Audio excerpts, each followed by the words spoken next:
Hello guys, we are going to be talking about pest management and pesticide use today. Um, it is a virtual day for everyone, obviously, because the seniors are taking the work keys test today. So that's fun. I will still be available from 8:30 to 9:30 for first block for your office hours if you need me, because I'm not administering the test and I'm also not going to be a hallway monitor. I'm just going to kind of be hanging out in an empty lab tomorrow. So if you need me, I will still be readily available. So integrated pest management is what we're chatting about today. And more specifically pesticide use and which pesticides, which chemicals are being used and are harmful on different levels to different things. So the goal of pest management, obviously, is to reduce the number of pests to economically tolerable levels. So notice that it doesn't say that its goal is to completely get rid of pests like insects or whatever they might be. The goal isn't to completely get rid of them. It's going to be economically tolerable. So they want to get rid of them to the point where they can still make a profit on their crops without, just totally decimating a whole population of organisms that might also eat those crops. Some of the strategies that get used for this are going to be things like using natural enemies. One of my favorites is ladybugs. A lot of people will release ladybugs into their greenhouses or over their crops because it does help. Ladybugs actually eat a lot of very small gnats and things like that can harm crops. Pheromones as well, sterile males, so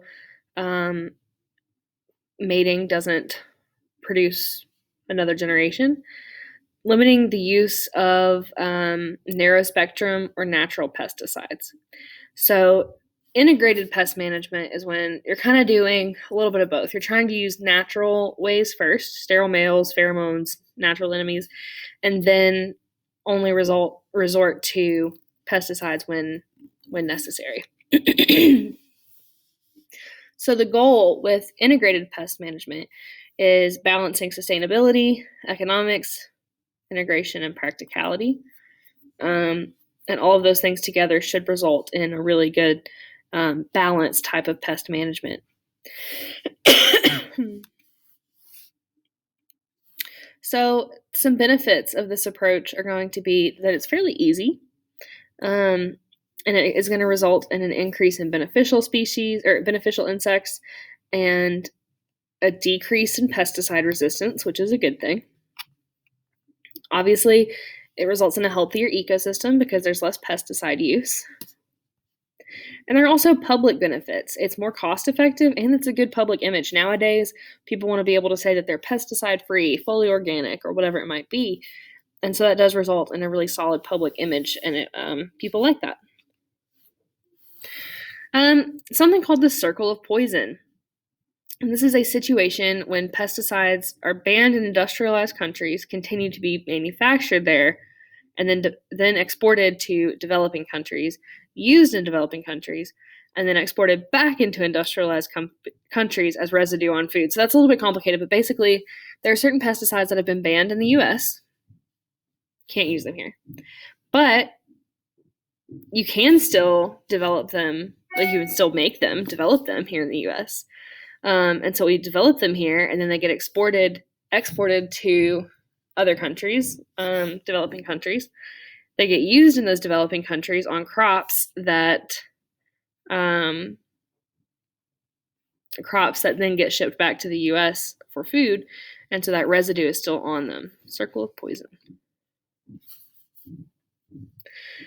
And something to think about, just a moral question, really.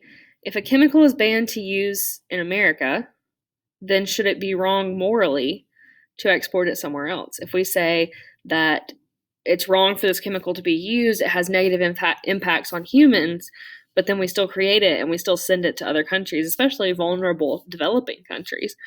Is there a moral issue with that? So some legislation that we need to know about in regard to pesticides. In 1962, the book Silent Spring was published by Rachel Carson. This book raised public awareness of the environmental consequences of DDT usage.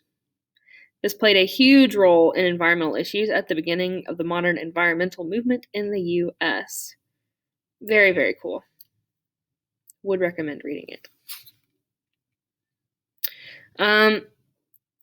Then the Federal Insecticide, Fungicide, and Rodenticide, so Insects, Fungus, and Rat Killers Act. This regulates the effectiveness of pesticides. The Food Quality Protection Act as well. This set pesticide limits in food and said that all active and inactive ingredients must be screened for estrogenic or endocrine effects. And so estrogenic or endocrine effects just mean that if those particular chemicals are consumed, is it going to negatively affect a person's hormone balance, which a lot of pesticides do. The POPs Treaty, Persistent Organic Pollutants Treaty.